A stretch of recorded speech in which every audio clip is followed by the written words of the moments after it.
I thought I would make a video just to explain a little bit more of the details that we need for the offer. So please don't mind all my web pages open here. All right, so here is an example of a loop that I did for the seller that we're dealing with. Just to make sure you have everything, this is the sales contract checklist that I go by. And I'll take care of the EMD check and the loan approval letter. I just need you to do everything else. You don't need a loan addendum because they're not using a loan. So you just need the residential contract of sale, all three of the understanding whom, the consent for dual agency, the exclusive buyer tenant, and usually you have to pull your own disclosures because foreclosures, bank owns usually don't have them. So I usually pull them anyways. And then whatever county, it's usually either Baltimore County or Baltimore City. And then I also need you to pull a disclosure of licensee status, which you'll see in here. And I'll also make sure that you're aware of the disclosure of licensee status. Another thing you're going to have to do is go to SDAT for each property and verify if it is ground rent. And let's do this one for example, just in case you don't know how to use SDAT.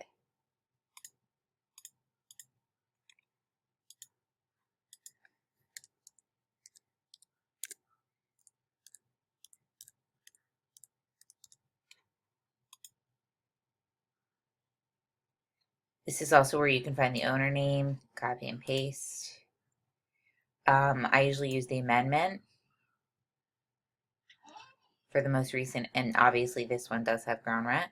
And what I need you to do for me is if you could save it and upload it into the loop so that I have that information. All right, so this is an example of one of the loops that I did. I also put an as is addendum in there because these are usually mostly REOs. You can look at the directions on the MLS in the remarks to see if they need anything else. However, I just want to note something. When you go to do any of the documents, it's going to autofill Dan Matthey, Street Smart Resi Capital. Just do autofill. Here's the thing. So Dan, he signs for the company, but his name should not be listed as the buyer. So yes, you're going to have to go through and delete Dan Matthey where it says buyer. However, it should show up, just Dan will have to sign. And that can be left blank because you're not going to put in an email for them. For REOs, I just usually put as is here. And I usually put NA here.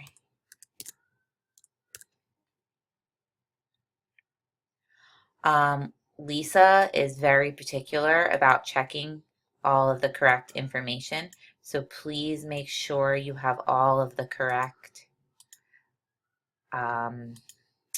check boxes filled in because I don't want to have to go back and fill this stuff in. She also wants you to write down here general addendum and electronic consent. Make sure you do the ground rent one, especially in case of this property, and make sure you do disclosure of licensee status because the seller is my husband.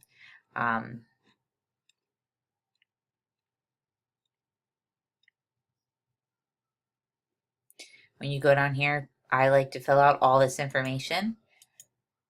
If you don't know where to find it, you can go to Meris and go to Meris website.